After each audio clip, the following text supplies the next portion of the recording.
Shalom, selamat hari Minggu saudara. Biar sama-sama kita satukan hati kita rendahkan hati kita di hadapan Tuhan. Biar pada hari ini kita dapat memuji Dia, kita dapat menyembah Dia dengan sepenuh jiwa dan raga kita. Kami percaya Engkau adalah Tuhan penolong dalam setiap hidup kami, Tuhan. Engkau adalah penyelamat kami, ya Bapa. Biar kami berseru hanya kepadamu, ya Tuhan. Kami percaya hanya kepadamu, Yesus. Kau Tuhan, penolong dalam hidupku. Ku percaya hanya kepadamu. Kau pegang tanganku dan tuntun langkahku. Yesus, Kau perlindunganku. Kau Tuhan, kekuatan dalam hidupku, penolongku dalam kesesakan. Kau gunung batuku dan pertahananku. Yesus, Kau kemenanganku. Yesus, padamu ku berseru, Kaulah penyelamatku. Terpujilah Kau Tuhanku. Mulutku memuji nama-Mu sepanjang umur hidupku. Terpujilah Kau Tuhanku di atas segalanya. Ya Tuhan, Kau kekuatan dalam hidup kami. Kau Tuhan, kekuatan dalam hidupku, penolongku dalam kesesakan.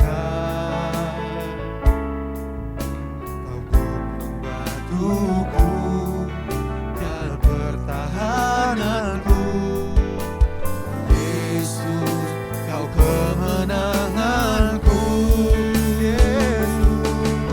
Yesus, padamu ku berseru, Kaulah penyelamatku.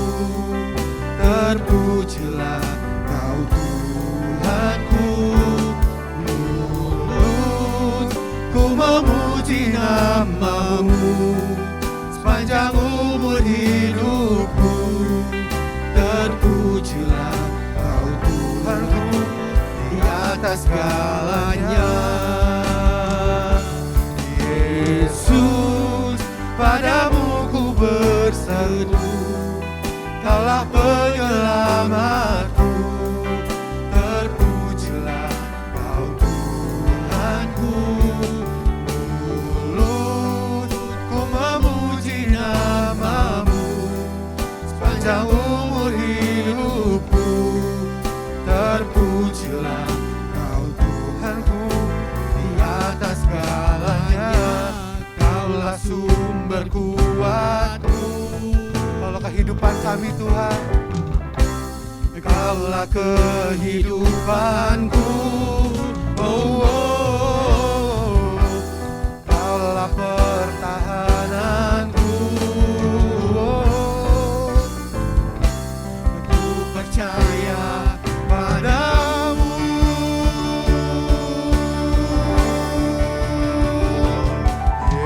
Yesus, padamu ku berseru, Kaulah penyelamatku. Terpujilah Kau Tuhanku. Mulutku memuji nama-Mu sepanjang umur hidupku. Terpujilah Kau Tuhanku di atas segalanya. Mulutku memuji nama-Mu sepanjang umur hidupku.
kami sembah, kami bersyukur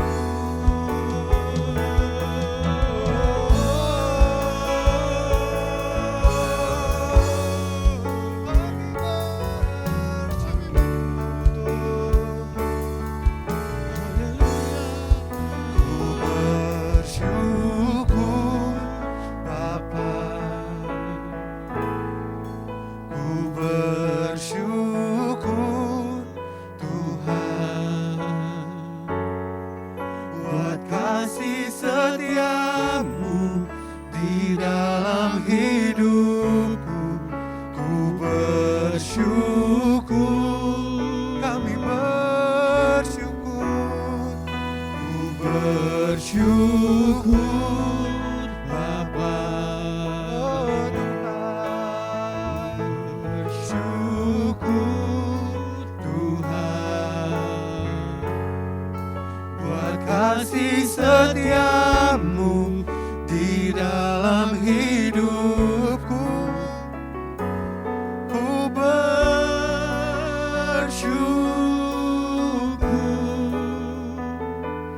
Tuhan. Ya Bapa, kami bersyukur Tuhan. Terima kasih untuk perbuatan-Mu dalam hidup kami. Banyak yang Kau perbuat di dalam hidupku.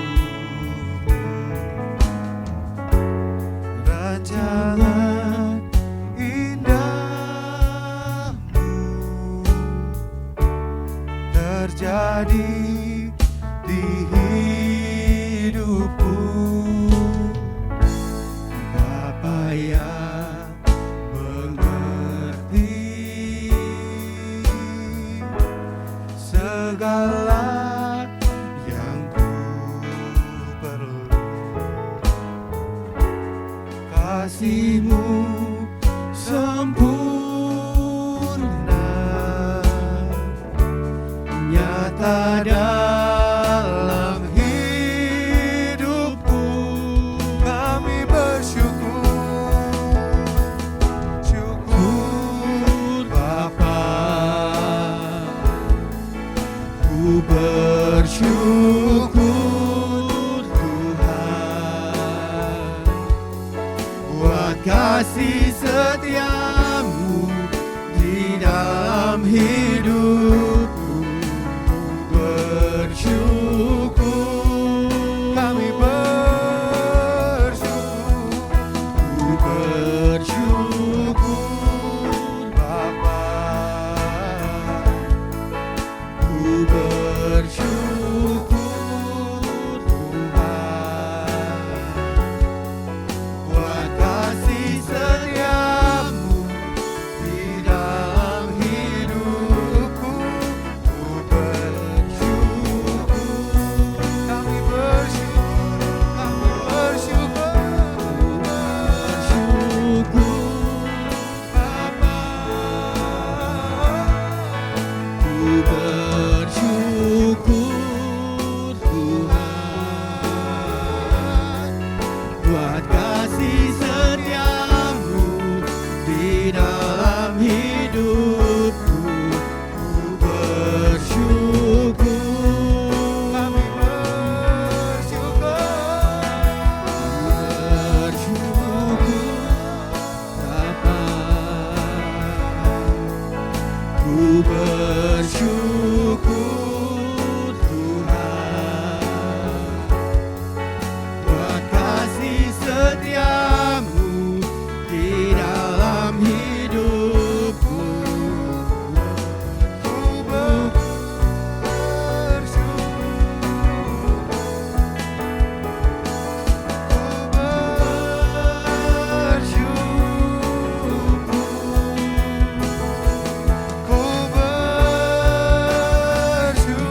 Tuhan, terima kasih kembali kami akan dengar firman Tuhan.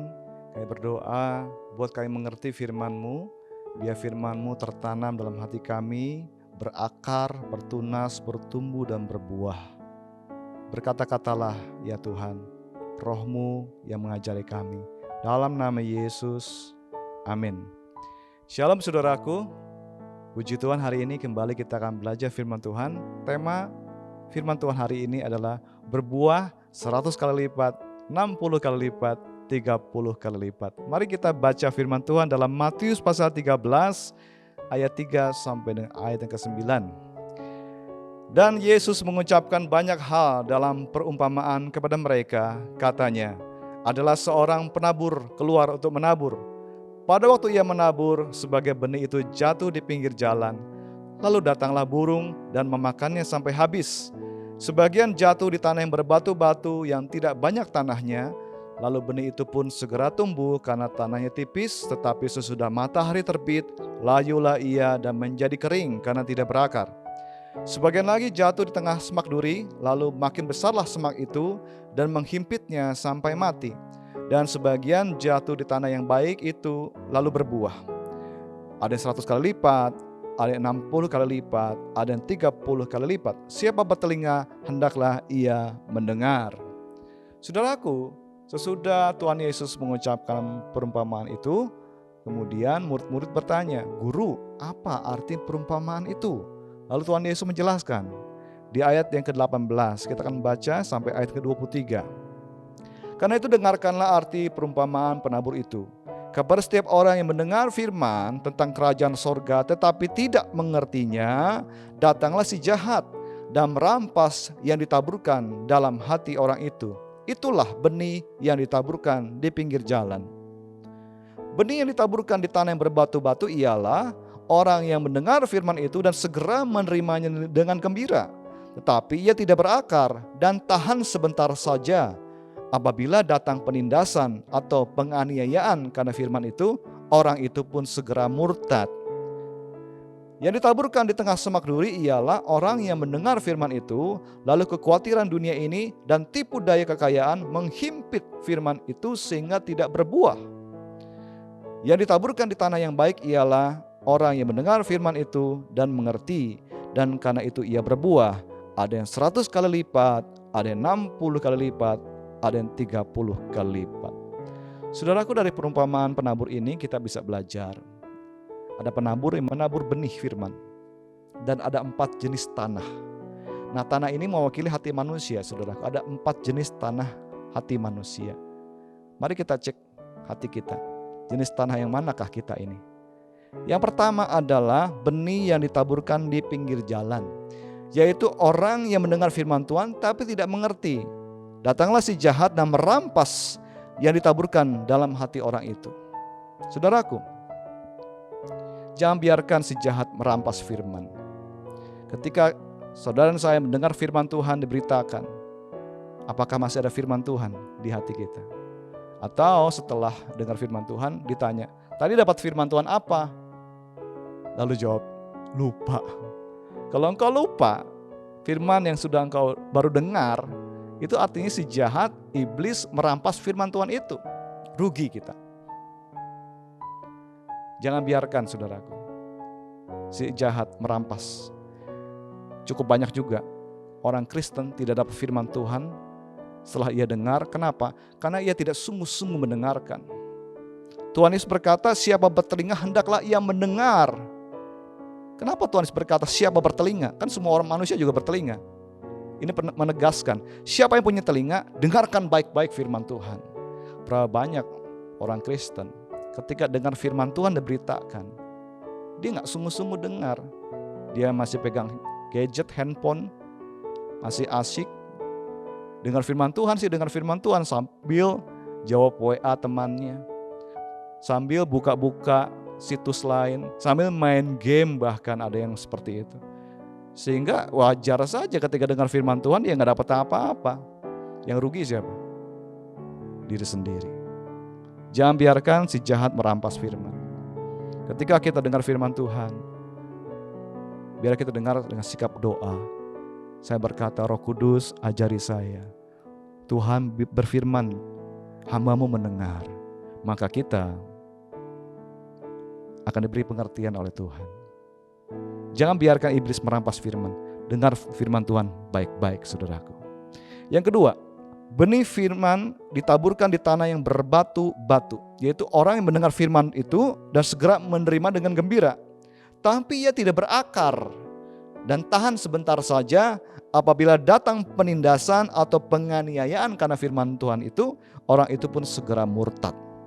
Saudaraku, akan ada masa pencobaan dalam hidup ini. Ujian, kesusahan, penderitaan. Bahkan ada orang yang hidup beribadah, Tuhan izinkan mengalami aniaya, penderitaan. Kalau akar kita nggak kuat, bahaya, saudara. Ada orang yang akarnya nggak kuat, akhirnya meninggalkan Tuhan, murtad. Pastikan akar kita dalam Tuhan, saudaraku. Kita harus berakar dalam Kristus. Bagaimana caranya? Akar kita dalam. Tidak ada cara lain. Saudara saya harus punya kebiasaan merenungkan firman Tuhan siang dan malam. Mazmur pasal 1 berkata, berbahagialah orang yang tidak berjalan menurut nasihat orang fasik, yang tidak berdiri di jalan orang berdosa, yang tidak duduk dalam kumpulan pencemooh, tetapi yang kesukaannya ialah firman Tuhan, dan merenungkan firman itu siang dan malam. Ia seperti pohon yang ditanam di tepi aliran air yang menghasilkan buahnya pada musimnya, dan tidak layu daunnya. Apa saja yang diperbuatnya berhasil. So, rindu menjadi orang yang berhasil? Renungkan firman, maka engkau akan seperti pohon yang ditanam di tepi aliran air, yang akarnya dalam-dalam mencapai mata air, sumber air. Kita akan bertunas berbuah, saudaraku. Tuhan memberi peringatan kepada Yosua. Yosua 1 ayat 8. Jangan engkau lupa memperkatakan firman Tuhan. Renungkanlah firman Tuhan siang dan malam, maka engkau akan berhasil dan beruntung. Bertindak hati-hati sesuai dengan firman Tuhan, katakan, engkau akan berhasil dan beruntung. Saudaraku, mari kita berakar dalam Tuhan. Miliki kebiasaan merenungkan firman Allah. Perkatakan firman Allah. Jadikan firman Tuhan sebagai doa kita. Yang ketiga, saudaraku, adalah benih yang ditaburkan di tengah semak duri. Yaitu orang yang mendengar firman itu, lalu kekhawatiran dunia ini dan tipu daya kekayaan menghimpit firman itu sehingga tidak berbuah. Jadi sudah dengar firman Tuhan, sempat bertumbuh, tapi akhirnya tidak bisa bertumbuh lagi karena terhimpit oleh apa? Kekhawatiran. Terhimpit oleh apa? Tipu daya kekayaan. Hati-hati, saudaraku. Tuhan Yesus berkata, jangan kamu khawatirkan hidupmu. Jangan khawatir apa yang kau makan, minum, dan pakai. Sebab Bapa di sorga tahu kamu memerlukan semuanya itu. Tapi cari dahulu kerajaan Allah, kebenarannya, maka semuanya akan ditambahkan. Jangan khawatir tentang apapun juga, saudaraku. Dalam Filipi 4 ayat 6-7, Tuhan sudah berikan lihat firman-Nya, bagaimana kita supaya tidak khawatir. Janganlah hendaknya kamu khawatir tentang apapun juga, tetapi nyatakanlah dalam segala hal keinginanmu kepada Allah dalam doa dan permohonan dengan ucapan syukur. Damai sejahtera Allah yang melampaui segala akal akan memelihara hati dan pikiranmu dalam Kristus Yesus. Janganlah hendaknya kamu khawatir tentang apapun juga. Saudaraku, apa yang kau khawatirkan saat ini? Jangan khawatir, kata firman Tuhan. Mengapa manusia khawatir? Manusia khawatir karena terus-menerus memikirkan masalahnya. Masalah umum dihadapi oleh manusia apa? Mengalami sakit penyakit misalnya. Jangan khawatir. Jangan pikirin sakit penyakit terus. Ingat, kita punya Tuhan Allah yang Maha Kuasa. Allah yang kita sembah adalah Allah yang menyembuhkan. Allah yang bisa menyembuhkan, sanggup menyembuhkan. Allah yang mau menyembuhkan, bahkan Allah yang sudah menyembuhkan. Tuhan Yesus berkata, aku sudah menyembuhkan kamu. Yesus mati di kayu salib, menanggung segala penyakit kita. Dosa kita juga penyakit kita. Firman Tuhan berkata, oleh bilur-bilur Yesus, kita semua sudah disembuhkan. Kapan? Karya Tuhan Yesus 2000 tahun lalu di kayu salib. Bilur-bilurnya, sudah menyembuhkan kita. Karena itu saudaraku, mari iman kita memandang kepada karya Tuhan Yesus. Tuhan Yesus sudah menanggung dosa saya. Puji Tuhan. Tuhan Yesus sudah menanggung sakit penyakit saya. Puji Tuhan. Ketika kita sakit, hampiri Tuhan dengan iman. Katakan, Tuhan, Engkau Allah yang sanggup menyembuhkan penyakitku. Allah yang mau menyembuhkan, dan Engkau sudah menyembuhkan. Oleh bilur-bilur Tuhan Yesus aku sudah disembuhkan. Berdoa saudaraku. Kemudian orang biasa khawatir kenapa? Kekurangan uang. Tuhan berkata, aku tidak pernah membiarkan meninggalkan kamu. Allahku akan memenuhi segala keperluan, menurut kekayaan dan kemuliaan dalam Kristus Yesus. Ucapkan firman Tuhan saudaraku. Allahku sanggup melimpahkan segala kasih karunia untuk membuat hidupku berkecukupan, malah berkelebihan dalam berbagai kebajikan. Perkatakan firman Tuhan, jadikan itu sebagai doa. Serahkan kekhawatiran pada Allah. Apapun masalah hidupmu saat ini, jangan khawatir. Allah kita sembah Allah yang Maha Kuasa. Berdoa saudaraku. Nyatakan keinginanmu dalam doa dan permohonan dengan ucapan syukur. Percayalah kepada Allah. Kemudian, jangan biarkan tipu daya kekayaan menghimpit kita, saudaraku. Karena kalau kita tertipu oleh kekayaan, maka firman Tuhan tidak bisa bertumbuh. Mari kita baca 1 Timotius 6 ayat 9-10. Tetapi mereka yang ingin kaya terjatuh ke dalam pencobaan, ke dalam jerat, dan ke dalam berbagai-bagai nafsu yang hampa dan yang mencelakakan, yang menenggelamkan manusia ke dalam keruntuhan kebinasaan. Karena akar segala kejahatan ialah cinta uang, sebab oleh memburu uanglah beberapa orang telah menyimpang dari iman dan menyiksa dirinya dengan berbagai-bagai duka. Sudah banyak orang yang hidupnya kacau balau, galau, dan berduka cita oleh karena tertipu oleh tipu daya kekayaan, saudaraku. Bisnis, tapi bisnis tipu-tipu. Ternyata itu cuma money game, permainan uang. Maunya untung jadi buntung. Kenapa? Karena tertipu oleh tipu daya kekayaan. Ada orang yang tertipu berkatakan time is money. Waktu adalah uang. Seakan-akan hidupnya hanya untuk uang, uang, dan uang. Itu orang sudah tertipu, saudaraku. Hidup ini bukan hanya sekedar uang. Kita perlu uang, tapi uang bukan segalanya. Bagaimana supaya kita tidak tertipu oleh tipu daya kekayaan? Firman Tuhan tadi bilang, jangan taruh pengharapanmu kepada kekayaan tidak pasti. Tapi taruh pengharapanmu kepada Allah yang Maha Kuasa yang tidak pernah berubah. Amin. Yang kedua, tadi kita baca firman Tuhan, biarlah engkau kumpulkan harta di sorga. Saudaraku, orang yang kaya di dunia ini belum tentu kaya di hadapan Allah. Biarlah kita kaya di hadapan Allah. Dalam penilaian Tuhan, penilaian firman Tuhan, orang yang kaya bukanlah orang yang paling banyak mengumpulkan, tapi orang yang paling banyak memberi dan membagi, saudaraku. Sadari bahwa kekayaan itu Tuhan berikan bukan untuk diri kita sendiri, tapi supaya kita jadi berkat. Mari kumpulkan harta di sorga. Dengan apa? Rajin memberi dan membagi. Kumpulkan harta di sorga, sehingga kita tidak tertipu oleh tipu daya kekayaan. Sebab ada orang yang bodoh yang mengumpulkan harta kekayaan untuk diri sendiri. Kalau mati juga gak dibawa kan? Lebih baik kumpulkan harta di sorga. Gunakan kekayaanmu untuk mengumpulkan harta sesungguhnya. Yang ketiga, kita baca firman Tuhan di dalam 1 Timotius 6 ayat 8, supaya kita tidak tertipu oleh tipu daya kekayaan. 1 Timotius pasal 6 ayat 6-8. Memang ibadah itu kalau disertai rasa cukup memberi keuntungan besar, sebab kita tidak membawa sesuatu apapun ke dalam dunia, dan kita pun tidak dapat membawa apa-apa keluar. Asal ada makanan dan pakaian, cukuplah. Rasul Paulus menasihati Timotius, anak muridnya. Asal ada makanan dan pakaian, cukuplah. Kita harus belajar, saudaraku, memiliki rasa cukup itu. Kalau kita punya rasa cukup, maka kita tidak akan tertipu oleh tipu daya kekayaan. Miliki hati yang senantiasa bersyukur. Saudaraku, jadi ada 3 ya. supaya kita tidak tertipu oleh tipu daya kekayaan. Yang pertama, jangan taruh harapanmu kepada kekayaan di dunia, tapi taruhlah pengharapanmu pada Allah. Kedua, kumpulkan harta di sorga. Ketiga, miliki rasa cukup.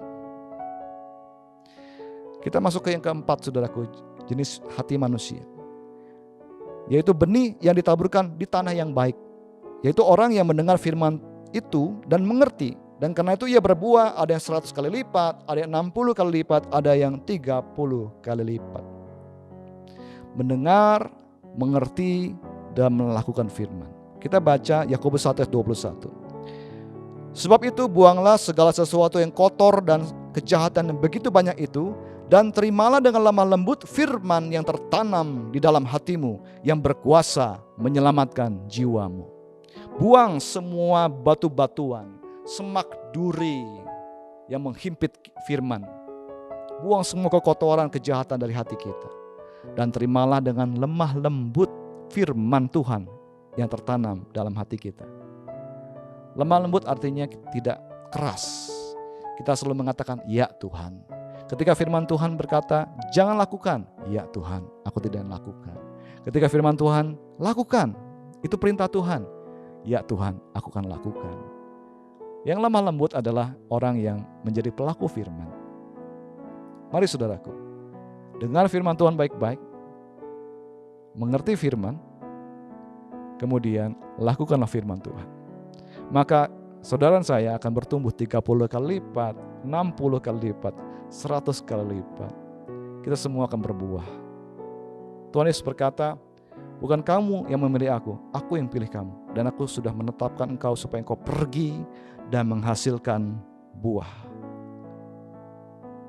Berbuahlah bagi Tuhan. Mari kita berdoa. Tuhan, terima kasih buat firman-Mu kembali. Hari ini kami dengar, mengingatkan kami bahwa kami harus berbuah. Tolong kami Tuhan supaya kami tidak seperti benih yang ditaburkan di pinggir jalan, yang firman Tuhan itu dirampas oleh si jahat. Kami mau dengar firman Tuhan baik-baik, kami mau mengerti firman-Mu Tuhan. Tolong kami supaya kami tidak seperti benih yang ditaburkan di tanah bebatuan, yang tanahnya tipis tidak berakar, dan saat ujian datang tidak kuat. Biar kami semua punya kesukaan Tuhan akan firman-Mu, dan kami boleh merenungkan firman-Mu siang dan malam. Kami boleh berakar dalam firman Tuhan. Kami boleh perkatakan firman Tuhan, kami boleh bertindak hati-hati sesuai dengan firman Tuhan. Kami boleh menjadikan firman-Mu sebagai doa kami, sebab kami tahu firman berkuasa. Tolong kami supaya kami tidak menjadi seperti benih yang ditanam di semak duri, di mana kekhawatiran hidup dan tipu daya kekayaan menghimpit firman itu. Kami tidak mau khawatir Tuhan, sebab kami punya Allah. Kami tidak mau hidup dengan kekhawatiran, sebab kami punya Allah yang memelihara hidup kami, Allah yang menyembuhkan kami, Allah yang memberkati hidup kami, Allah yang menyertai kami, Allah yang tidak pernah membiarkan, tidak pernah meninggalkan kami sekali-kali pun tidak. Sebab itu Tuhan, kami tidak khawatir. Bila ada anak-anak-Mu saat ini Tuhan sedang mengalami sakit penyakit, kami datang kepada Tuhan. Mari saudaraku, hampiri Tuhan. Allah yang kita sembah adalah Allah yang mau menyembuhkan, Allah yang sanggup menyembuhkan, Allah yang sudah menyembuhkan kita. Oleh bilur-bilur Yesus engkau sudah disembuhkan. Hampiri Tuhan dengan iman-Mu, nyatakan keinginan-Mu, minta kesembuhan dari Tuhan. Kesemua ilahi terjadi dalam nama Yesus. Tuhan, jamah Tuhan anak-Mu yang sedang sakit Tuhan. Bagi saudara yang sedang mengalami kesusahan ekonomi, keuangan, hampiri Tuhan. Tuhan Allah Yahweh Jireh, Tuhan yang menyembuhkan segala sakit penyakit, juga Allah yang menyediakan segala kebutuhan hidup kita. Percayalah, Allah kita adalah Allah yang sanggup melimpahkan segala kasih karunia untuk membuat hidup kita berkecukupan, malah berkelebihan dalam berbagai kebajikan. Allahku akan memenuhi segala keperluanku melalui kekayaan kemuliaan dalam Kristus Yesus. Mari nyatakan keinginan dalam doa dan permohonan dan ucapan syukur, dan teruslah menabur, maka engkau akan menuai. Tuhan, terima kasih. Biar kami semua boleh menjadi benih yang ditaburkan di tanah yang baik. Kami mendengar firman Tuhan, mengerti firman Tuhan, melakukan firman Tuhan. Kami semua boleh bertumbuh ada 30 kali lipat, 60 kali lipat, 100 kali lipat bagi kemuliaan Tuhan. Engkau menjadikan Tuhan anak-anak-Mu hidupnya berhasil dan beruntung. Amin Tuhan. firman-Mu ya dan amin. Terima kasih Tuhan, kami berdoa bahwa kami Tuhan untuk semakin hari makin mengenal Tuhan. Biar firman Tuhan tertanam dalam hati kami, karena firman-Mu berkuasa menyelamatkan jiwa kami. Biar kami berakar dalam firman-Mu, bertunas, bertumbuh dan berbuah lebat bagi Tuhan. Berkati Tuhan gereja-Mu, Gereja Bethel Indonesia. Biar kami semua Tuhan boleh memuliakan Tuhan. Tuhan memberkati setiap pejabat-pejabat Gereja Bethel Indonesia, pengurus-pengurus gereja-Mu Tuhan, dimanapun berada. Juga khususnya untuk hamba-Mu Pak Satria, Ketua BPD Jawa Barat, dan juga Gembala di GBI Jalan Merak 29. Tuhan berkati, Tuhan berhikmat bersama seluruh para penatua yang ada. Kami berdoa, tuntun kami bersama umat-Mu Tuhan, kami semua. Buat kami Tuhan, dituntun oleh Tuhan. Biar kami semua berakal, bertumbuh, berbuah bagi Tuhan, bagi kemuliaan nama Tuhan. Saudaraku, mari kita berdoa buat kota kita. Tuhan, kami berdoa buat kota Bogor. Biar Bogor mengalami shalom Tuhan. Damai sejahtera-Mu Tuhan di kota ini. Kami berkati kota ini Tuhan. Datang kerajaan-Mu, jadi kehendak-Mu di Bogor dalam nama Yesus. Kami menyerahkan Tuhan pemerintahan kota ini. Kami juga berdoa untuk Presiden Jokowi, untuk pejabat pemerintah, eksekutif, legislatif, yudikatif. Berikan hati yang takut akan Tuhan. Berikan Tuhan hikmat yang dari Tuhan, supaya bangsa ini Tuhan boleh dikelola dengan baik. Kami berdoa biar pandemi ini cepat berlalu. Mohon anugerah Tuhan, mohon belas kasihan Tuhan. Datang kerajaan-Mu di Indonesia, jadi kehendak-Mu ya Tuhan, dalam nama Yesus. Saudara kasih, arahkan hati dan pikiran pada Tuhan, terima berkat dari Allah. Tuhan Allah memberkati engkau dan melindungi engkau. Tuhan Yesus Kristus menyinari engkau dengan wajahnya, memberi engkau kasih karunia. Tuhan menghadapkan wajahnya kepadamu, memberi engkau damai sejahtera. Kasih karunia Tuhan Yesus Kristus, kasih Allah Bapa di sorga, dan persekutuan Roh Kudus menyertai-Mu selamanya. Maranatha, datanglah segera Tuhan Yesus. Semua yang rindu kedatangan Tuhan sama-sama berkata, amin.